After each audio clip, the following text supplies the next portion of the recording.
Good Thursday morning, everybody. I'm Dave Furtado. And I'm meteorologist Jefferson Donovan. And welcome to Keep Her Quick, your latest local news and weather, commercial free in about 23 minutes or less. It's a bit of a long one today, Jefferson, because there's a lot of news to talk about, but also quite a bit of weather. We have, an atmospheric river coming our way? Yeah, lots of weather to discuss, not only in our neck of the woods, but also through the mountains and areas west of the Cascades. It is going to be a bit of a longer weather segment when we get to the longer weather segment on this episode of Keep Her Quick. But before we get there, let's just talk about the weather headlines at a glance. We are going to be looking at a dry Thursday with seasonal high temperatures. Highs today might actually be a few degrees warmer than we did see yesterday. Rain chances are going to increase through Friday, namely on Friday evening. All of us should anticipate increasing, or I should say all of us should anticipate raindrops by the time we get to Friday evening. And then for the weekend, we will be confronted with rain, wind, and mountain snow. We'll talk more about these three weather headlines coming up. Thanks, Jefferson. We begin this morning in Pasco. Authorities are investigating a deadly shooting at the King City truck stop. Officers say it happened just after 7 yesterday morning, and not much is known at this time except that one person died from their injuries after being taken to the hospital. Our officers were dispatched to an assault with weapons in the King City area. Our officers got out there. We found an individual who had sustained injury. Our officers provided immediate life-saving aid until medics arrived. When medics got there, they transported the individual to a local area hospital. Now, Lieutenant Groom confirmed that a Chevy truck parked outside the police station is related to the case, but he couldn't tell us if anyone was taken into custody. He says there is no danger to the public, adding they believe this was an isolated incident. In Richland, a man is dead after a three-vehicle crash on Interstate 182 Tuesday evening. According to state troopers, just after 6 Tuesday night, 56-year-old Larry Stanley Jr. was driving east on I-182 when two pickup trucks slowed down in front of him for traffic. He ended up hitting one of those vehicles, which in turn hit the pickup in front of it. Stanley Jr. died at the scene. The two other drivers were both injured, with one being taken to the hospital, the other treated at the scene. Investigators say neither drugs nor alcohol were a factor in the deadly crash. That's still being investigated.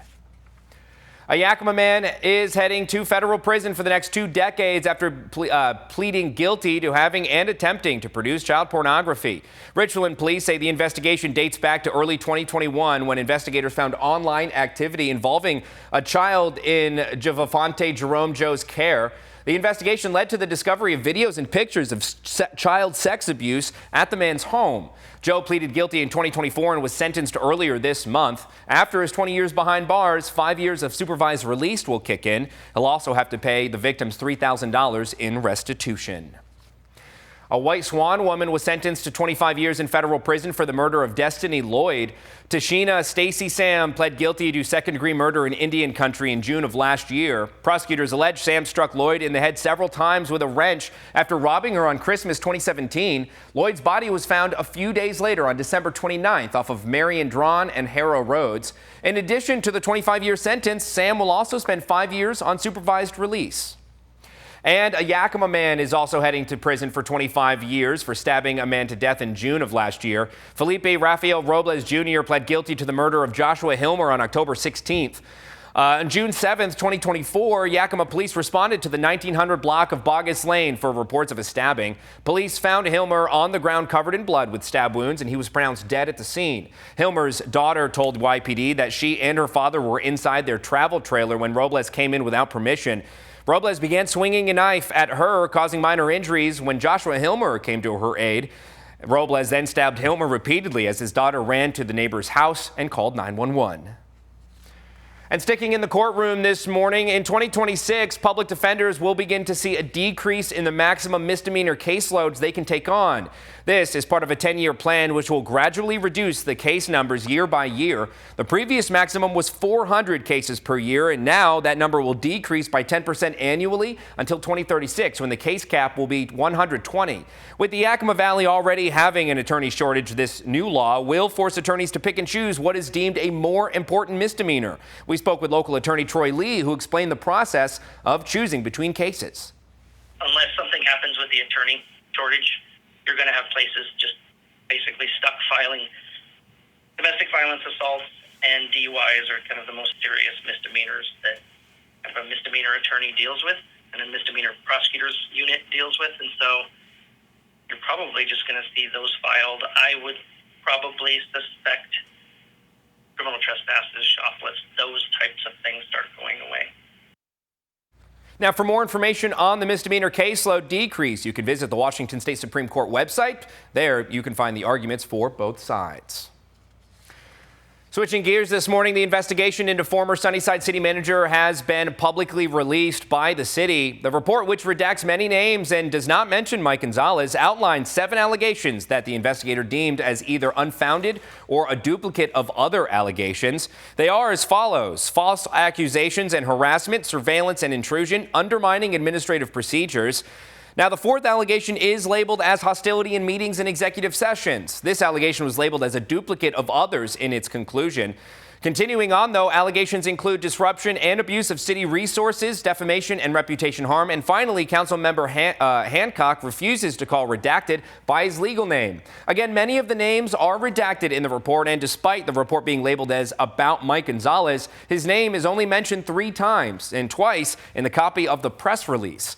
We reached out to the city of Sunnyside to ask if there will be a version of the report with less redactions or any clear references to Mr. Gonzalez, and they responded informing us that, quote, "This is the only version of the report that will be made available. The redactions are made as required by the Public Records Act." We also contacted Gonzalez's lawyer, former lawyer rather, for comment, and we will update you as we learn more. A link to the report can be found up on our website, KIMATV.com. And a Pasco City Council member is resigning because his family recently bought a home outside of the Pasco City limits, making him ineligible to continue serving on the City Council. At-large City Council member Peter Harpster is resigning effective Sunday, October 26th. The rest of the council will have 90 days to appoint someone to fill out the rest of the term, which expires December 31st of 2027. We're told once available, details about the application process for that at-large seat will be posted on the City of Pasco's website.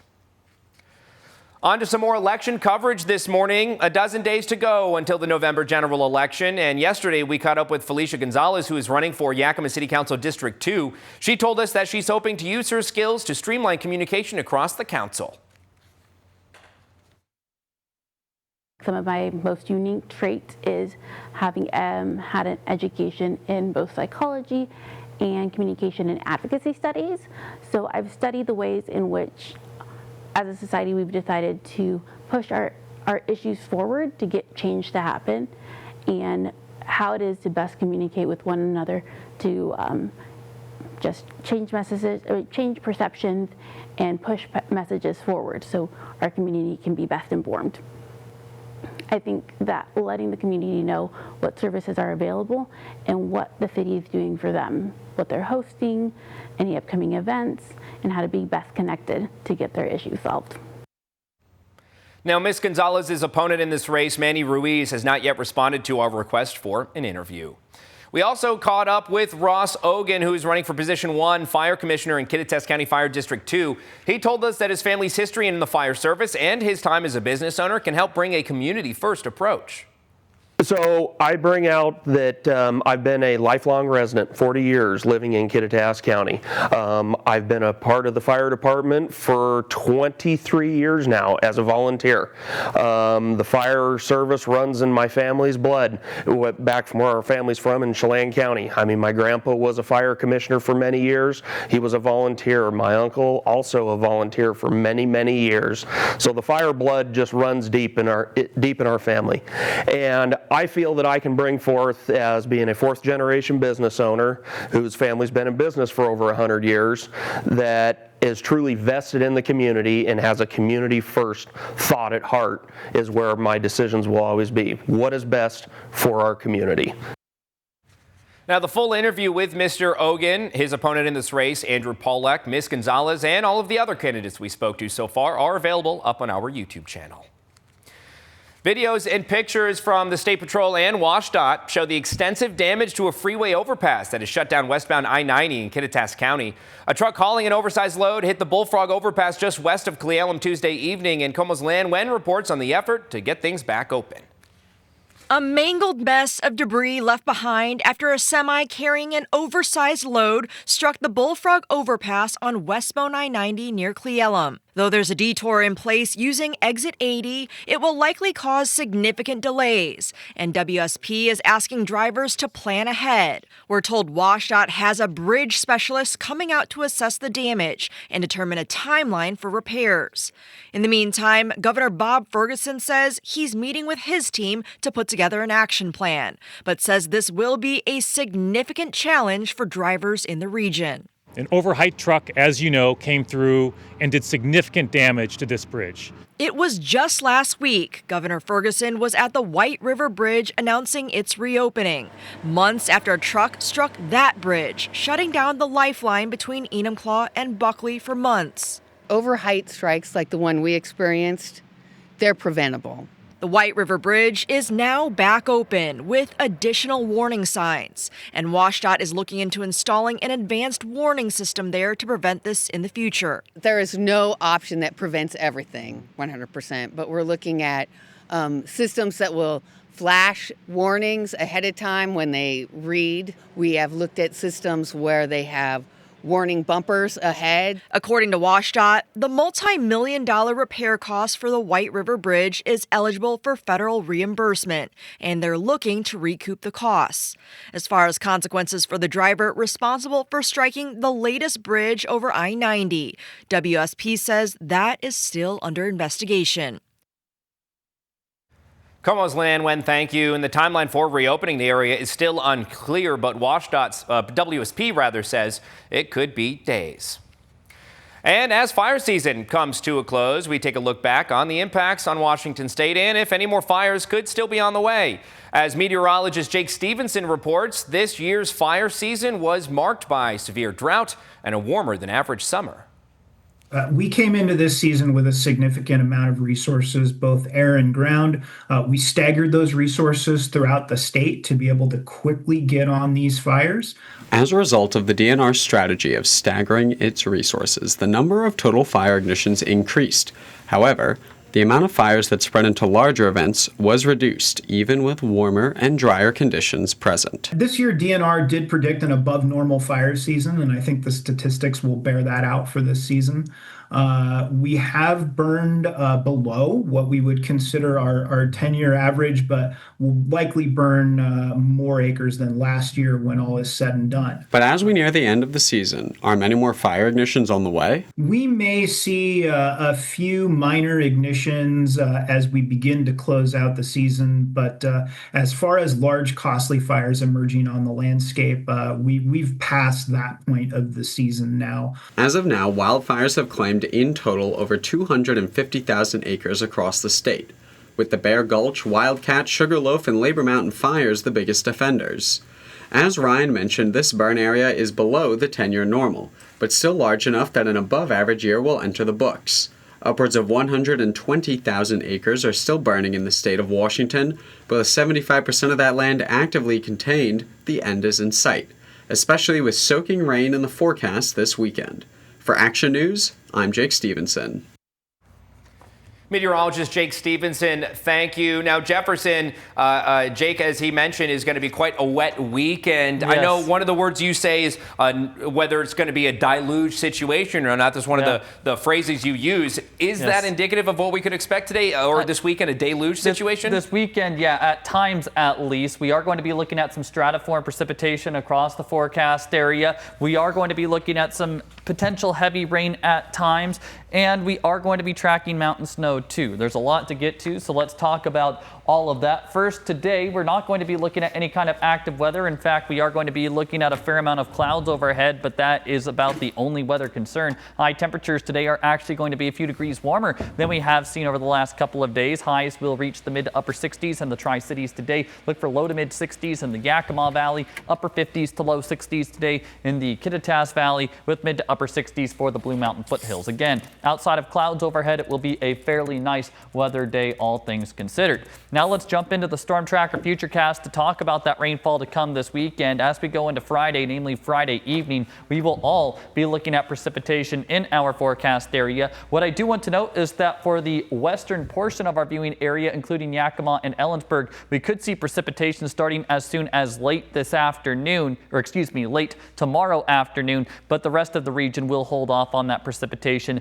until the evening hours. As we do go into Saturday, everybody is going to see a chance of showers on Saturday afternoon. Everyone in the inland northwest will be looking at rainfall on Saturday afternoon. As we do progress into Sunday, still looking at widespread precipitation across the forecast area as we do get to the final day of the weekend. And then as we progress into Monday, there may be some lingering showers here and there. Best opportunities for rainfall will be for the Blue Mountains and adjacent foothills. Not a huge concern for most of us on Monday, but still just the fact precipitation is going to be lingering is going to be noteworthy. Now let's talk about snowfall. I mentioned that the mountains could be receiving snow as we do go through the weekend. Check out some of these snow totals as we go all the way into Sunday evening.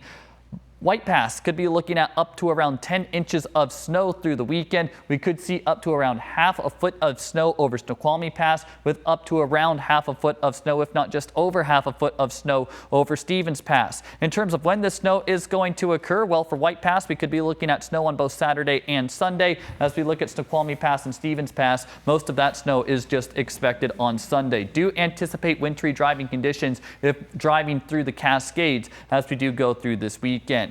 Now let's talk about the wind side of the weather story. As we go into Friday, winds are going to turn breezy around the region. Nothing terribly strong, but still breezy winds are going to start kicking up on Friday. As we do progress into Saturday and Sunday, winds are going to become a bit stronger on Saturday as gusts could reach 35 miles per hour in the Tri-Cities, 30-mile-per-hour gusts on Saturday in Walla Walla and Ellensburg, and 40-mile-per-hour gusts on Saturday in Pendleton. On Sunday, winds are going to stay breezy, but not as windy as Saturday. Now let's just take a look at temperatures as we go into Saturday and Sunday. We've already talked about the precipitation, but look at these daytime highs. On Saturday, highs will primarily be ranging from the mid-50s to low 60s, although in the Kittitas Valley, we may see highs on Saturday only into the low 50s. And then on Sunday, temperatures for most of us are going to only be in the 50s, and in fact, we may see highs only into the 40s on Sunday in the Kittitas Valley. So to just kind of summarize all of it, we are going to be looking at a weekend filled with rain showers. We're going to see mountain snow this weekend, breezy winds, and these temperatures are going to be trending cool as well. We'll continue to track all of this through the next couple of days, but this is certainly going to be a big blast of autumn. Now I'm going to toss it back to Dave. Thanks, Jefferson. On to some state news this morning. More federal workers are applying for unemployment benefits in our state as the shutdown continues. This week marks the biggest filing of claims since the shutdown began 4 weeks ago, and that in turn has increased the unemployment caseload for state workers. Nearly 400 federal worker claims are still having their wages verified for eligibility. But to get the process going, the state encourages people to come with as much information about their wages as possible. Pay stubs for quarterly income and W-2s. KOMO's Michelle Esteban shares this advice from the state officials. Dealing with layoff is absolutely hard, challenging in a lot of aspects. Terry Gentry knows she got laid off this month. Mary Wong over the summer.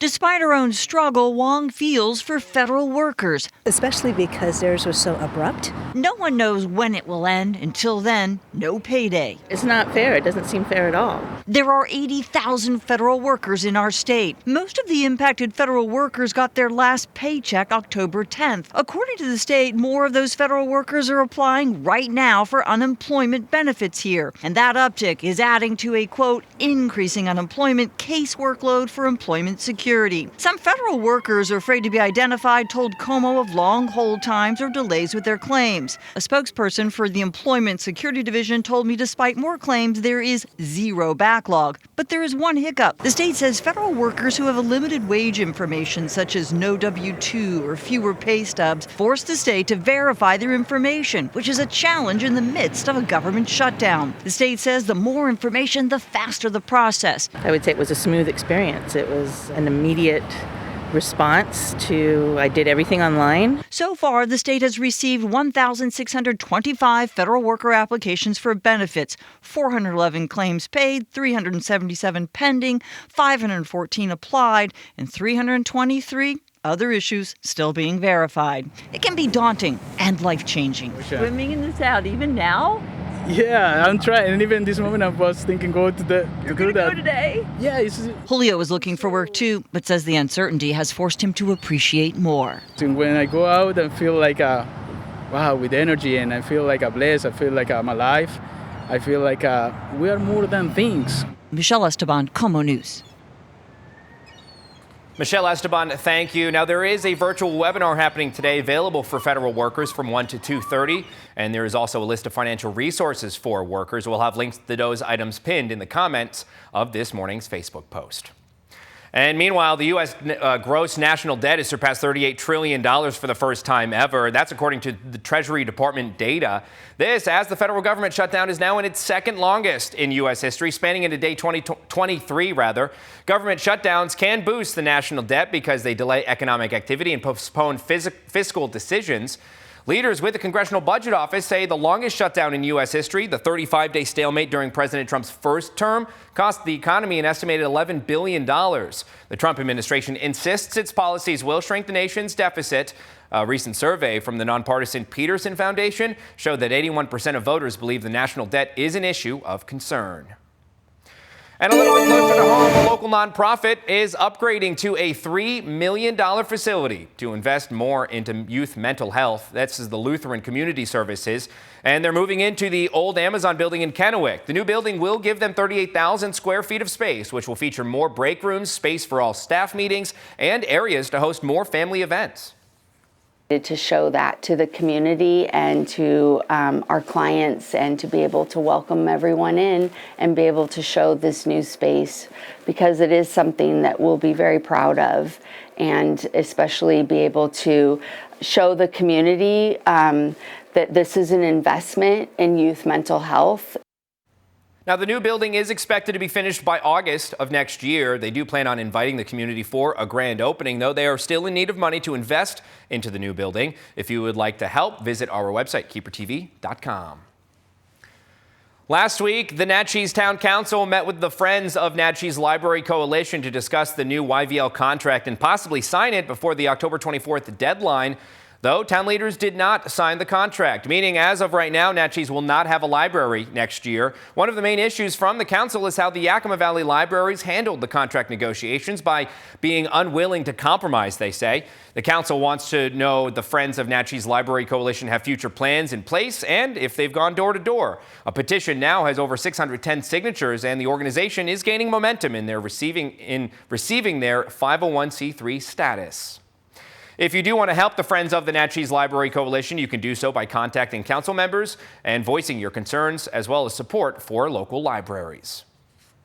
Yakima Valley College will offer financial aid workshops to provide one-on-one guidance for families needing assistance in filling out financial aid forms.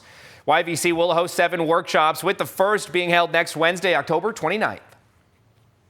We have our financial aid experts at the college. They'll sit down with students, and students can have their family members, their parents or guardians with them as well. And we'll kind of walk them through the steps of applying either the FAFSA or the WASFA, and make sure they're getting the financial aid they're entitled to. Now, we will have a list of dates for those workshops over on our website, KIMATV.com. Those workshops will be held from 2 to 6 p.m. at the DCO Higher Education Building. This Saturday, the Yakima Symphony Orchestra season Let's Dance continues with a 200th birthday extravaganza celebrating John Strauss Jr. Yesterday, John Kennedy O'Connor met with violinist Susan Hotchko to learn about the concert, which will be a symphony of music, song, and dance. Well, I'm here with Susan Hotchko, who is a violinist with the Yakima Symphony Orchestra. Susan, it's a great pleasure to meet you. Thank you for joining us today. Thank you so much. Now, this weekend is a bit special because we are celebrating the 200th birthday of Johann Strauss Jr. What can the people who are coming to the concert expect? Well, it's an extravaganza, and so it's going to be huge. And I'm very excited about it, even as a player. We're going to have singing, dancing, and the orchestra. So the singers are going to, and the choir, by the way, too. The singers are part of the Young Artists program out of the Yakima Symphony Chorus. And they are young people who have some notoriety already. Miranda is the lyric coloratura, and she is going to sing probably my favorite song of the whole evening, which is called The Laughing Song. Besides Miranda singing our coloratura, we also have a soprano, Nicole, and a tenor, James. And so I think it's going to be marvelous. We're going to have the dancers from the Yakima School of Ballet dancing the waltz, and it's just going to be wonderful and colorful. The symphony members are wearing evening gowns instead of our usual black. Oh. And so that's going to be really fun too. Well, that's going to be really special, something very special. Yes, so it's a chorus as well as the orchestra. Yes. And Deflated Mouse, I think, is something that people know very well, so it'd be beautiful to hear it performed here at the Capitol Theatre. KIMA's John Kennedy O'Connor, thank you. Now the Johann Strauss Jr. 200th birthday extravaganza is Saturday, October 25th at the Capitol Theater, with the overture beginning at 7:30 p.m. All of the details can be found up on the Symphony website, including ticket purchasing. That's ysomusic.org. And finally, grab your paintbrushes. Sip and Paint is happening today from 6 to 8 p.m. and it's the spooky edition. Art with Aubrey is hosting the Sisters of Spook Paint Along at Crepe House and El Compadre restaurant. Participants will be painting witches' legs inspired by the Sanderson sisters. Tickets are $33, but this includes all of the supplies you'll need. It's such a different experience and it's so much fun, and you find a lot of camaraderie in those who struggle to paint that they've never done it before, and it's a good time, and I put on a good show. Really, my job is not there to teach, I'm there to entertain and support your creativity. Now the Sip and Paint event is tonight from 6 to 8 p.m. You can head over to our website if you would like to attend. And that does it for us. Thank you for watching this episode of Keeper Quick. For more local news and weather, you can head over to our websites, Keeper and KIMATV.com, as well as our Facebook pages. But while you're here, be sure to subscribe to our YouTube channel to keep up with our latest mini newscasts Monday through Friday. Have a terrific Thursday, everybody.